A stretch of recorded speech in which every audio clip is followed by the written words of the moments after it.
Vamos começando com...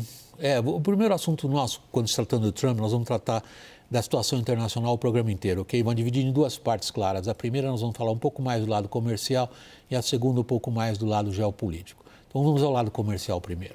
Após conversa com Justin Trudeau, primeiro-ministro do Canadá, Donald Trump negou diminuição das tarifas de comércio entre os dois países. Mas aí veio uma pressão do setor automotivo americano. Trump decidiu isentar por um mês as montadoras de tarifas sobre importações do México e do referido Canadá. Acompanhe. We are going to give a 1-month exemption on any autos coming through USMCA. Reciprocal tariffs will still go into effect on April 2nd. But at the request of the companies associated with USMCA, the president is giving them an exemption for 1 month so they are not at an economic disadvantage. A Aliança para a Inovação Automotiva, que representa as principais montadoras dos Estados Unidos, apontou que a cobrança seria capaz de interromper a cadeia de suprimento integrada em toda a América do Norte. As empresas reclamaram das tarifas de 25% anunciadas por Trump, que, se aplicadas, elevariam os preços e causariam um impacto imediato sobre a disponibilidade dos veículos. A grande maioria dos automóveis produzidos nos Estados Unidos conta com peças vindas do Canadá ou do México. Além disso, quase 40% dos carros vendidos por algumas companhias são montados em terras mexicanas ou canadenses. O recuo temporário trouxe alívio parcial ao mercado financeiro. Pela primeira vez em 2 dias, as bolsas americanas fecharam em alta. Mesmo assim, investidores ainda operam em extrema cautela frente às decisões da Casa Branca. A percepção global também é de desconfiança, com a aposta predominante de que a economia do país vai crescer menos do que o esperado. Numa ligação de 50 minutos com Justin Trudeau, do Canadá, Trump fechou a porta para outros alívios tarifários ao país vizinho. Segundo o americano, as atitudes do país ainda não foram suficientes para evitar a entrada da droga fentanil nos Estados Unidos. O premier canadense afirmou, por sua vez, que está aberto a reduzir ou retirar as tarifas aplicadas aos produtos dos Estados Unidos, mas reforçou que só tomaria essa atitude caso Trump faça o mesmo. Em discurso ao Congresso dos Estados Unidos, Trump já tinha novamente subido o tom sobre o uso das taxas. O republicano admitiu que elas irão gerar um pequeno desconforto, mas reforçou que as taxas recíprocas, que passam a vigorar no dia 2 de abril, seriam uma forma de tornar a América rica novamente. Other countries have used tariffs against us for decades, and now it's our turn to start using them against those other countries. On average, the European Union, China, Brazil, India, Mexico and Canada, have you heard of them? And countless other nations charge us tremendously higher tariffs than we charge them. It's very unfair. Caio, como todo mundo te conhece, a gente agradece a sua participação aqui conosco no WW, Caio, sobretudo pelo seu conhecimento específico dessa guerra tarifária. Está aí, a China retaliando, mas retaliando já em cima de produtos agrícolas americanos. O que cenário se abre para nós, sobretudo as exportações do setor que você representa? É muito interessante essa discussão toda quando a gente faz uma correlação com o primeiro governo Trump e o que isso significou. William, tem análises mostrando o salto que houve nas exportações brasileiras de commodities agrícolas em função do que fez a Guerra Fria do Trump com a China, foi realmente algo muito expressivo para o Brasil. Então, a primeira análise mais rápida nos levaria a imaginar que novamente isso aconteceria. Essa é uma análise rápida, lógica, mas nós estamos vivendo momentos tão difíceis que a gente nunca sabe o que é que tem na gaveta do eventual acordo entre Estados Unidos e China, e de repente a gente possa não ter isso e possa ter pressão de tarifas, porque o Brasil inclusive foi citado, foi mostrado aí na gravação a citação que o nome do Brasil é feita. Então, eu acho que a primeira análise rápida, William, é que poderá aumentar as exportações brasileiras. mas fica dependendo, obviamente, do que vai ser a relação com a China. É isso. Eu quero aproveitar para ouvir o Caio, William, porque há uma leitura de que o Brasil é indispensável. A agricultura brasileira, a produção de alimentos brasileiros é indispensável, Caio. Então, levando isso em consideração, mesmo que haja um ambiente diferente, que dessa vez o acordo entre Estados Unidos e China seja diferente, o quanto você enxerga essa necessidade do mundo sobre os alimentos brasileiros, mantendo a pauta exportadora, se não crescendo, pelo menos estável?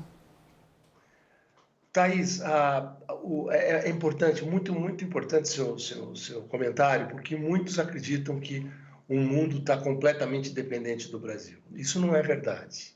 Nós temos visto aumento de produção de grãos na Rússia, e muito, assim como em vários outros lugares. A diferença é a capacidade competitiva brasileira, ou seja, os nossos custos de produção são muito menores. A gente tem uma capacidade de produção que hoje é muito mais limitada pela questão de logística e infraestrutura e, obviamente, pela falta de acordos comerciais com outros países. O Brasil continua fechado e, portanto, a gente fica muito dependente da China, o que é preocupante. Mas é importante dizer isso, o Brasil não deve, de forma alguma, ter alguma redução de exportações. Isso não vai acontecer. Nós vamos continuar exportando, talvez crescente, portanto, o índice de crescimento anual, obviamente, guarda relação com coisas conjunturais, preferencialmente, talvez não estruturais. O Brasil continuará muito importante, provavelmente uma pressão de Trump para tentar colocar um pouco mais de vento ou de pressão na Argentina como exportador, mas eu acho que isso tudo está na conta. O Brasil é de fato importante, é de fato protagonista e vai continuar sendo muito grande exportador. Daniel. William, posso passar um relato aqui de como o governo brasileiro tem enxergado esses últimos movimentos? Por favor. A gente claramente está numa situação de encruzilhada, né? Isso eu já estou processando um pouco aqui os relatos que eu estou ouvindo aqui do governo. E amanhã a gente tem, às 5h30 da tarde, uma ligação, um telefonema entre o vice-presidente Geraldo Alckmin e o secretário de Comércio dos Estados Unidos. O primeiro contato ali, até se a gente for levar em conta escalões médios do governo que não conseguiram, até agora, um espaço mínimo de interlocução com o governo americano, será o primeiro contato de alto nível entre o governo brasileiro e americano. Muito bem, se houver espaço, se der liga, se houver química ali para ter o mínimo de negociação possível, por onde que o governo brasileiro espera caminhar? Numa negociação que pegue ali algumas concessões, inevitavelmente, do lado brasileiro. Uma concessão que já é admitida aqui, muito reservadamente, é baixar as tarifas brasileiras do etanol. Hoje estão em 18%.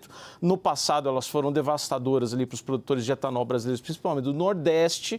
Hoje, o governo avalia que existem mais condições de competir com o etanol de milho americano. Portanto, baixaria a tarifa e pediria alguma coisa em troca ali, quem sabe aço, alumínio, açúcar, limões, etc. Não deu liga. Hoje a legislação brasileira não permite retaliar.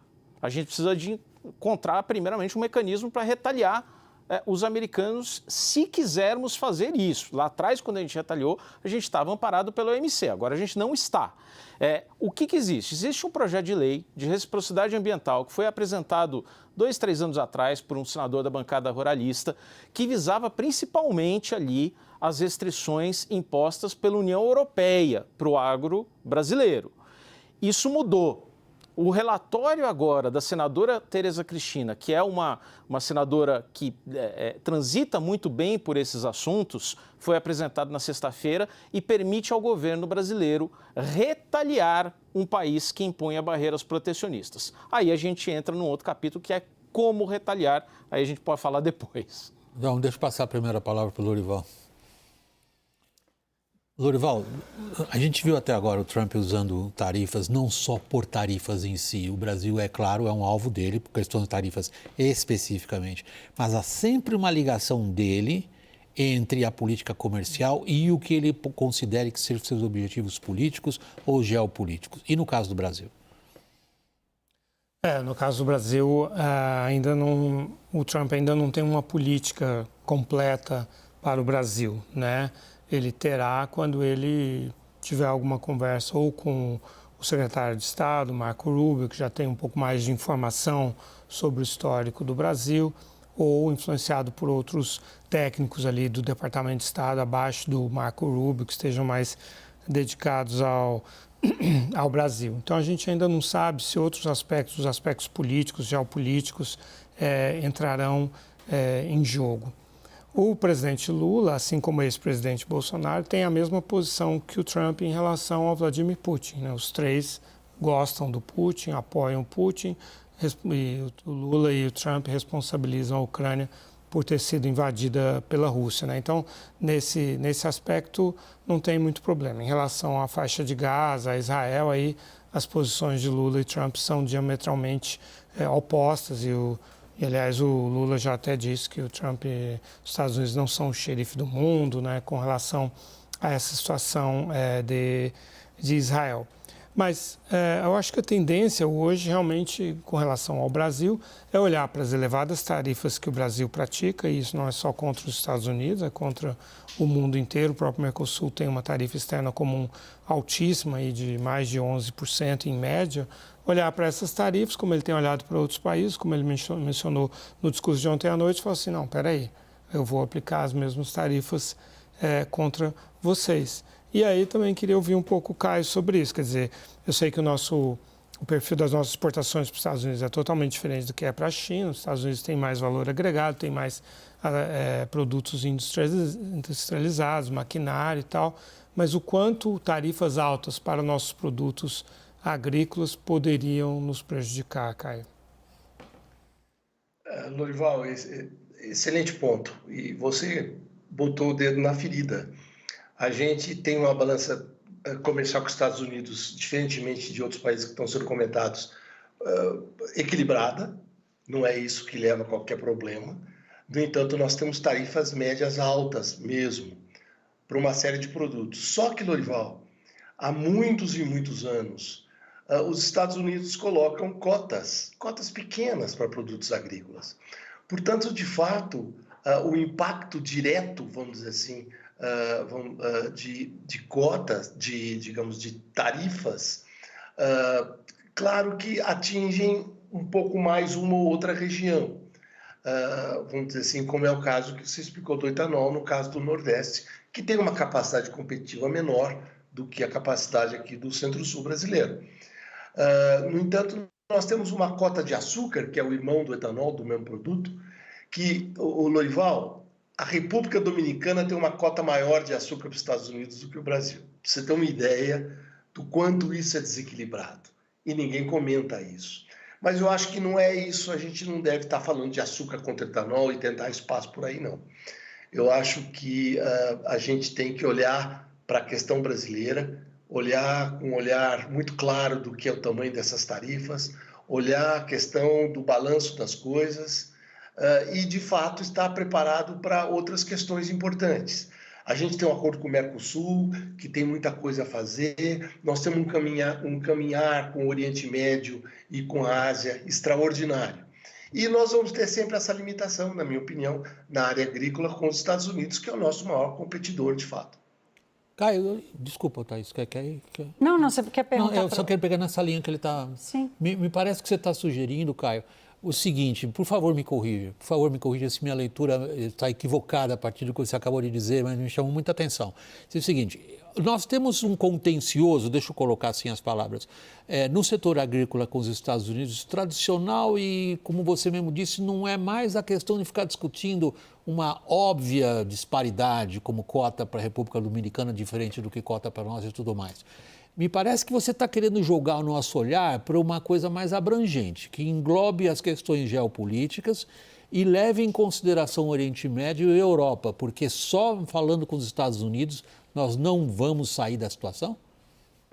É muito bom o seu comentário, William. Nós estamos falando diretamente com os produtores norte-americanos, a nossa contraparte americana. E as conversas são muito boas, muito saudáveis. A gente ouve uma ou outra crítica a respeito, por exemplo, de tarifa alta, assim como eles ouvem as nossas críticas sobre a questão, digamos assim, de proteção ou de dificuldades para alguns produtos brasileiros. Mas ambos, por exemplo, temos um olhar muito crítico a respeito do comportamento da União Europeia, que, aliás, depois de Trump, mudou de uma forma que eu até não acreditava.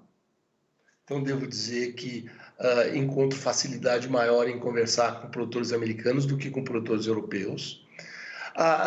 Acho que essa visão é muito importante e espero e tenho muita esperança, William, que o nosso Itamaraty esteja preparado para discutir essa nova versão do mundo 4.0 e como é que a gente vai se adaptar a ele.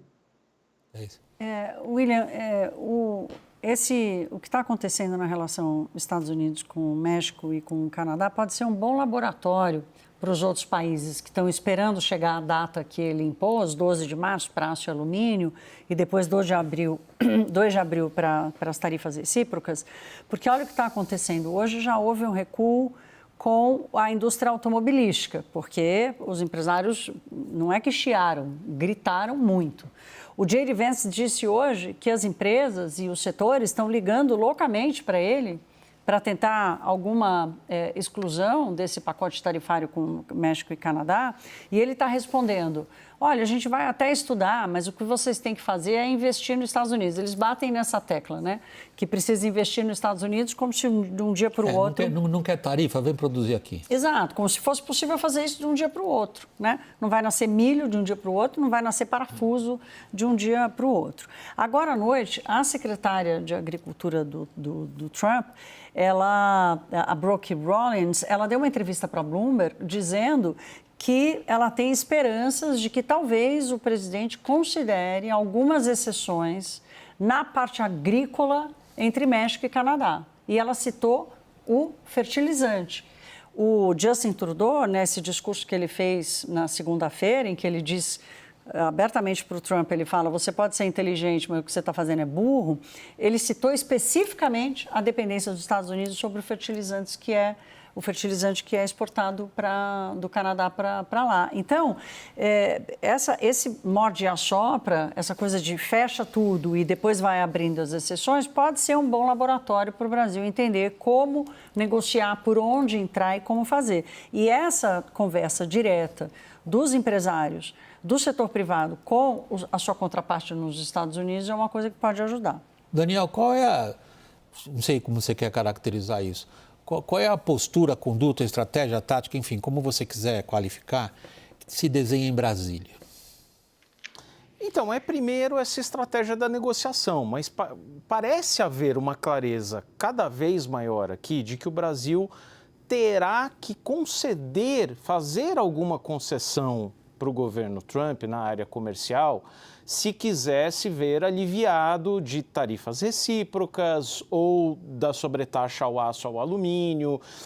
E aí começa a se fazer a seguinte pergunta, bom, se essas concessões saírem muito caro, né? Se assim, não bastar baixar a tarifa do etanol, se essa conta sair muito cara e a gente não chegar a bom termo, então começam a haver estudos específicos aqui para saber como que se pode ferir um pouco os Estados Unidos, óbvio, sabendo da disparidade que existe em termos de pujança econômica e comercial de um lado e de outro.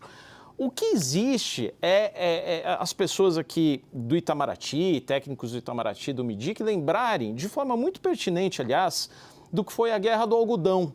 Mais de uma década atrás, quando o Brasil ganhou na OMC o direito de retalhar os Estados Unidos pelos subsídios ilegais dados pelo governo americano aos produtores. E aí o que aconteceu? Foi feito um trabalho ali muito interessante de vasculhar na pauta de importações brasileiras de produtos americanos aquilo que vem de bases eleitorais ali de congressistas americanos com capacidade de influência em Washington para ferir aquelas empresas especificamente. Então, puxa, tem um produtor de pasta de dente no interior da Pensilvânia que manda muita pasta de dente para o Brasil, vamos fazer ali uma sobretaxa para ferir aquele produtor, porque vai fazer cosquinha na relação comercial. O Brasil não é importante para todos os Estados Unidos, mas pode afetar a base eleitoral daquele congressista americano. Então, o esforço vai um pouco nessa linha do que foi a Guerra do Algodão lá atrás, no início da década passada, William. Pela primeira vez a gente viu, estava o próprio Daniel dizendo, Alckmin conversa com o secretário de Comércio americano. Isso desenha o quê para nós? Bom, é interessante a escolha, né, do vice-presidente para falar sobre isso, né?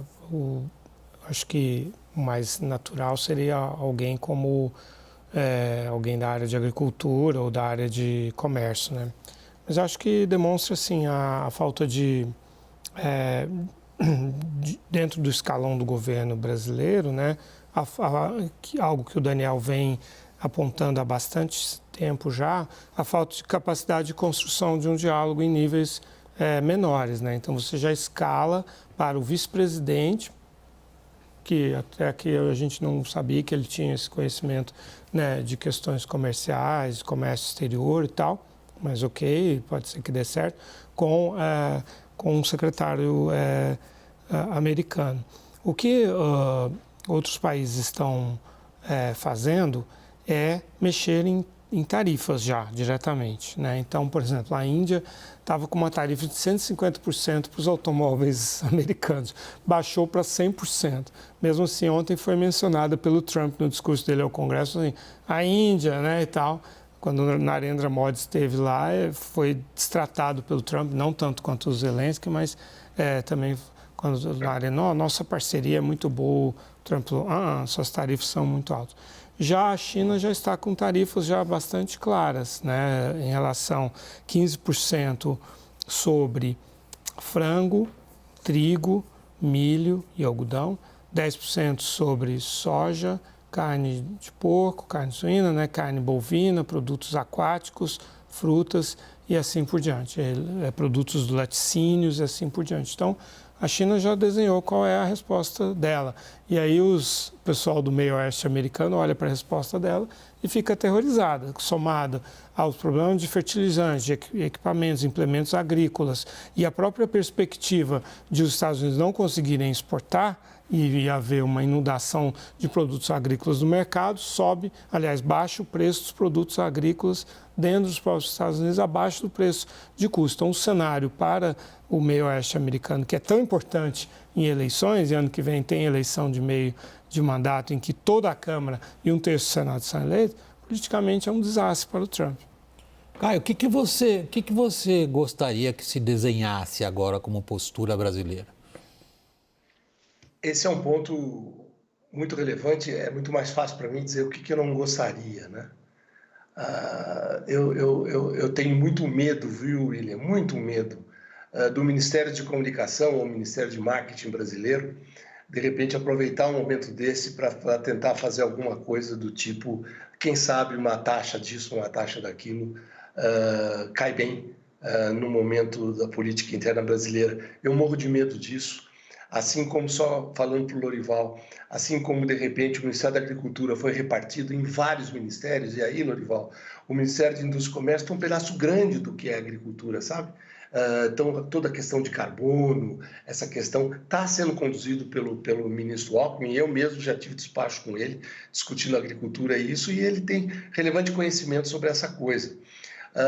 Então, eu tenho muito medo, em primeiro lugar, William, da descoordenação e da divisão de ministérios e do problema que a gente está vivendo de popularidade, de tendência, de repente, de fazer algum milagre marqueteiro para isso tudo que possa realmente pegar o agro pesado. O que eu gostaria, digamos assim, é que a gente olhasse como política externa o olhar para os Estados Unidos muito mais com uma visão não de ficar esperando o que vem, mas de estar preparando essa avenida do que realmente eu posso até combater que venha. Não sei se estão fazendo isso, não tenho essa informação, a minha impressão é que não estão. Então, o que eu gostaria é, tira a questão de Mercosul União Europeia, que isso está caminhando e vai seguir caminhando. A questão do Oriente, nós já estamos perdendo mercado, viu, Lorival? Os Estados Unidos vão estar aumentando cada vez mais a exportação de etanol de outros usos para o Japão e tirando o Brasil. Isso está acontecendo. Por outro lado, a Índia abriu o mercado de etanol para os Estados Unidos. Os Estados Unidos hoje exportam 7 bilhões de litros, o Brasil exporta 1,5, menos do que 1,5. E os Estados Unidos exportam 7 bilhões e querem exportar mais. até querem exportar mais, porque internamente no país eles estão com dificuldade de aumentar o seu mercado, mesmo o Donald Trump dizendo que vai para 15. Eu dei um exemplo de um produto, porque dá uma ideia de como isso anda. Então, eu sinto uma falta tremenda da gente não estar dialogando antecipadamente com aquilo que vai definir as coisas para o Brasil que vem dos Estados Unidos. Aí deixa eu só passar para o Daniel, que a provocação do Caio é muito relevante para quem está lá sentado em Brasília. Anuncia-se um milagre marqueteiro em cima de taxas, Daniel? Ou não se fala disso? William, o Caio fez a seguinte provocação, né? Gostaria que o governo brasileiro estivesse pensando, fosse propositivo, talvez, e ali eu me lembrei de um artigo do James Carville. James Carville foi quem cunhou aquela frase, economia estúpido, né? Escreveu outro dia, agora, no New York Times, que a melhor postura para a oposição ao governo Trump é deitar de barriga no chão e se fingir de morto. Esqueçam que o Trump existe e vamos ver se ele cai nos seus próprios erros. Eu ouvindo aqui as pessoas do governo brasileiro, eu percebo que a postura é a mesma. O quanto pudermos ser esquecidos pelo governo Trump, é isso que o governo brasileiro quer num primeiro momento. Está agindo um pouco ao sabor dos ventos. Uma vez provocado, reage. Mas eu percebo que o mantra é o seguinte: se pudermos ser esquecidos pelo governo Trump, que sejamos. É óbvio que isso embute também riscos de falta de estratégia, de escorregar numa casca de banana retórica, numa provocação da primeira-dama. Isso tudo pode acontecer no meio do caminho. Você está mais tranquilizado com essa resposta, Caio, ou não? Não. Eu acho que o Daniel é doutor bom senso, mas a gente está vivendo tempos diferentes.